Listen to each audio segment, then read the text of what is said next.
আসসালামু আলাইকুম, কেমন আছেন সবাই? আশা করি ভালো আছেন। আজকে আপনাদের সামনে নতুন একটি সমস্যা নিয়ে হাজির হলাম। আজকে আপনাদের একটি নতুন সমস্যা দেখাবো। আজকের সমস্যাটি যদি আপনার মেশিনে হয় তাহলে আপনি এই ভিডিওটি দেখে আপনার মেশিনের সমস্যাটি সমাধান করতে পারেন। দেখেন, আমি আগে সমস্যাটি দেখাই আপনাদের।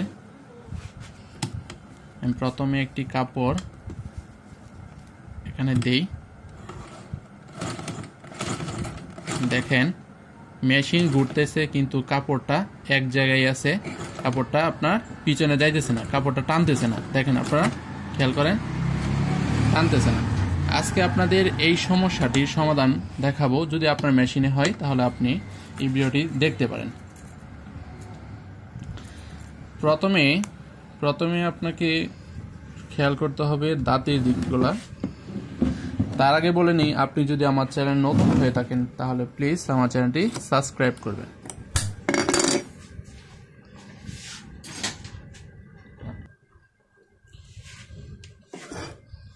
কাপড় যেহেতু চলতেছে না, কাপড় যদি না চলে তাহলে দেখতে হবে দাঁতের দিকগুলা।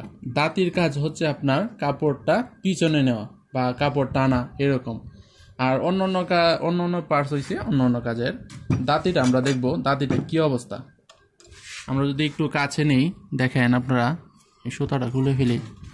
দেখেন আপনারা, দাঁতিটা অনেক উপরে। দাঁতি যদি একদম নিচে থাকে তাহলে কিন্তু কাপড় টানবে না, আর দাঁতি যদি একদম উপরেও থাকে তাহলে কিন্তু কাপড় টানবে না। দেখেন, দাঁতিটা কিন্তু এখানে নিচে না, দাঁতিটা কিন্তু অনেকটাই উপরে। তাই কাপড়টা আপনার লাফাইতেছে, দাঁতিটা লাফাইতেছে কিন্তু কোনো কাজ করতেছে না, কাপড়টা এক জায়গায় আছে। এখন আমাদের কাজ কি, দাঁতিটা যেহেতু অনেক উপরে তাহলে আমাদের দাঁতিটা একটু নিচে নামাতে হবে। দেখেন, দাঁতিটা কিন্তু অনেক উপরে। দাঁতিটা কিভাবে নিচে নামাবেন এটা দেখাবো। আপনার মেশিনটা এইভাবে রাখবেন। রাখার পর যদি খেয়াল করেন,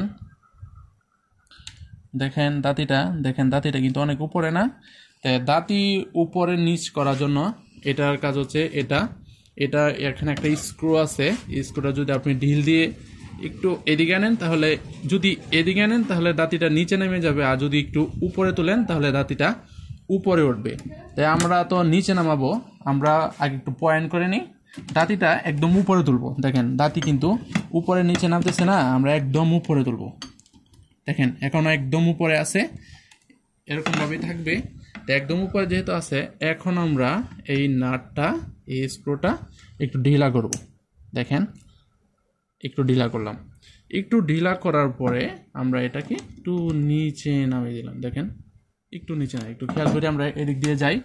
দেখেন কতটুক নিচে নামছে, বেশি নামে নাই। আর একটু নামাই, দেখেন একটু বেশি নেমে গেছে। আর একটু উপরে তুলি। হ্যাঁ, এখন ঠিক আছে।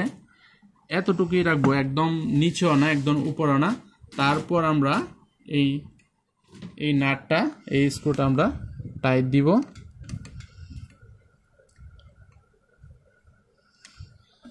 এখন দেখা যাক দাঁতিটা কতটুকু উপরে আছে, আমরা দেখি। দেখেন, দাঁতিটা এখন আমরা যদি চাপটা এখানে রাখি, দেখেন দাঁতি কিন্তু বেশি নিচেও যদি আমরা নামাই তাহলেও কিন্তু আপনার কাপড়টা টানবে না, আবার বেশি উপরে তুলে টানবে না। আর হালকা একটু নিচে রাখলে কি হয়, আপনার কাপড়টা টানার সময় একদম স্মুথলি যাবে আর কি। তাহলে একটু নিচে রাখাই ভালো। আর এটা নতুন মেশিন, নতুন দাঁতি, নতুন মেশিনের ক্ষেত্রে আর নতুন দাঁতির ক্ষেত্রে একটু নিচে রাখাই ভালো, কারণ প্রথম অবস্থায় একটু দাঁতির দাঁতটা একটু বেশিই থাকে, তাই একটু নিচে রাখাই ভালো। এখন যদি আমরা একটু টেস্ট করে দেখি, আমরা একটা কাপড় দিয়ে দেখতেছি কি অবস্থা। দেখেন এখন কিন্তু কাপড়টা টানতেছি। দেখেন খুব সুন্দরভাবে টানতেছে, এখন কিন্তু কাপড় আর লাফাইতেছে না। দেখেন, আপনার একটা জিনিস দেখেন যে এই কাপড়টা বইলে গেছে, কারণ হচ্ছে আপনার এই সুইটা ভালো না, এই সুইটা আপনার আগাটা নষ্ট হয়ে গেছে, তো তাই একটু কাপড়টা কুচকায় গেছে। এটা আবার দাঁতি সমস্যা মনে করবেন না, এটার কোনো সমস্যা না। দেখেন কাপড়টা দেখেন খুব সুন্দরভাবে টানতেছে। আপনারা যদি আপনাদের মেশিনে যদি এরকম কাপড় না টানে তাহলে আপনারা মানে আমি যা যা করছি আপনারা তাই করবেন, তাহলে আপনার মেশিনটিও ঠিক হয়ে যাবে। আর ভিডিওটি শেষ করার আগে আবার একটু অনুরোধ রইল, যদি আমার ভিডিও দেখে আপনাদের কোনো উপকৃত হয় তাহলে অবশ্যই আমাদের চ্যানেলটি সাবস্ক্রাইব করবেন। আর আমাদের একটি ফেসবুক পেজ আছে, এই পেজটি লাইক দিয়ে পাশে থাকবেন। আর আপনার মেশিনে যদি কোনো ধরনের সমস্যা হয় তাহলে এইভাবে ভিডিও করে আমাকে ফেসবুক পেজে নক করে আপনারা আপনাদের ভিডিওটি দিতে পারেন। আমি অবশ্যই আপনাদের সমস্যাটি সমাধান করবো ইনশাল্লাহ। আর আজকে ভিডিও পর্যন্তই। আসসালামু আলাইকুম।